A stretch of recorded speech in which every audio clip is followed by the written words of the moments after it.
Praise the lord. ದೇವರ ನಾಮಕ್ಕೆ ಸ್ತೋತ್ರ ಉಂಟಾಗಲ್ಪಡಲಿ. ಪ್ರೀತಿಯುಳ್ಳ ದೇವಜನರೇ, ಯೇಸು ಕ್ರಿಸ್ತನ ಹೆಸರಿನಲ್ಲಿ ನಾನು ನಿಮ್ಮನ್ನು ವಂದಿಸುತ್ತೇನೆ. ಯೆರೆಮೀಯ 1ನೇ ಅಧ್ಯಾಯ 19ನೇ ವಚನದಲ್ಲಿ ವಾಕ್ಯ ರೀತಿಯಾಗಿ ಬರೆಯಲ್ಪಟ್ಟಿದೆ, ನಿನ್ನನ್ನು ಉದ್ಧರಿಸಲು ನಾನೇ ನಿನ್ನೊಂದಿಗಿರುವೆನು ಎಂದು ವಚನ ಬರೆಯಲ್ಪಟ್ಟಿದೆ.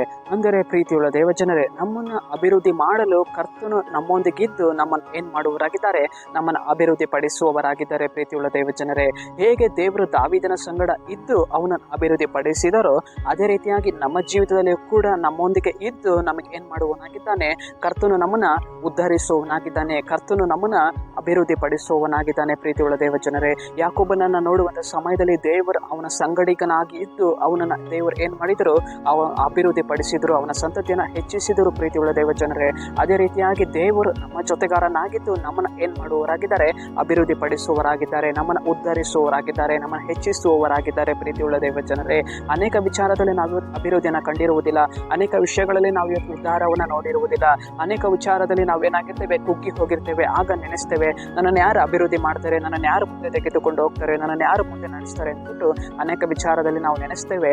ಆದರೆ ಕರ್ತನು ನಮ್ಮನ್ನು ಉದ್ಧಾರ ಮಾಡಲು ನಮ್ಮ ಜೊತೆಗಾರನಾಗಿದ್ದಾನೆ, ನಮ್ಮ ಸಂಗಡಿಗನಾಗಿದ್ದಾನೆ. ಪ್ರೀತಿಯುಳ್ಳ ದೇವಜನರೇ, ಕುಗ್ಗಿ ಹೋಗಿರುವಂಥ ನಮ್ಮ ಕಾರ್ಯಗಳನ್ನು ಕರ್ತನು ಏನು ಮಾಡುವನಾಗಿದ್ದಾನೆ, ಅಭಿವೃದ್ಧಿ ಪಡಿಸುವನಾಗಿದ್ದಾನೆ. ಬಿದ್ದು ಹೋಗಿರುವಂಥ ನಮ್ಮ ಗುಡಾರಗಳನ್ನು ಕರ್ತನು ಎತ್ತಿ ನಿಲ್ಲಿಸಿ ನಮ್ಮನ್ನು ಏನು ಮಾಡುವನಾಗಿದ್ದಾನೆ, ಅಭಿವೃದ್ಧಿ ಪಡಿಸುವವನಾಗಿದ್ದಾನೆ. ಪ್ರೀತಿಯುಳ್ಳ ದೇವಜನರೇ, ನಾವು ನಮ್ಮ ಕೆಲಸ ಕಾರ್ಯಗಳಲ್ಲಿ ನಾವು ಇವತ್ತು ಅಭಿವೃದ್ಧಿಯನ್ನು ನೋಡಿರುವುದಿಲ್ಲ, ಆದರೆ ಕರ್ತನು ಇಲ್ಲಿ ವಾಗ್ದಾನವನ್ನು ಮಾಡುವವನಾಗಿದ್ದಾನೆ, ನಾನು ನಿನ್ನನ್ನು ಉದ್ಧಾರ ಮಾಡ್ತೇನೆ ಎಂದು ಕರ್ತನು ಇಲ್ಲಿ ವಾಗ್ದಾನವನ್ನು ಮಾಡುವವನಾಗಿದ್ದಾನೆ. ಪ್ರೀತಿಯುಳ್ಳ ದೇವಜನರೇ, ಯಾಕೋಬನನ್ನು ನಡೆಸಿದಂಥ ದೇವರು, ದಾವೀದನನ್ನು ನಡೆಸಿದಂಥ ದೇವರು, ಅವ್ರನ್ನ ಅಭಿವೃದ್ಧಿ ಮಾಡಿದಂಥ ದೇವರು ಇವತ್ತು ನಮ್ಮನ್ನು ಏನು ಮಾಡುವವರಾಗಿದ್ದಾರೆ, ಅಭಿವೃದ್ಧಿಯನ್ನು ಮಾಡುವವರಾಗಿದ್ದಾರೆ. ನಾವು ಇವತ್ತು ಯೋಚಿಸುವಂಥದ್ದು ಬೇಡ, ನಮ್ಮನ್ನು ಯಾರು ಅಭಿವೃದ್ಧಿ ಮಾಡ್ತಾರೆ, ನಮ್ಮನ್ನು ಯಾರು ಮುಂದೆ ತೆಗೆದುಕೊಂಡು ಹೋಗ್ತಾರೆ ಅಂತ ಹೇಳ್ಬಿಟ್ಟು ನಾವು ಇವತ್ತು ಯೋಚಿಸುವಂಥದ್ದು ಬೇಡ.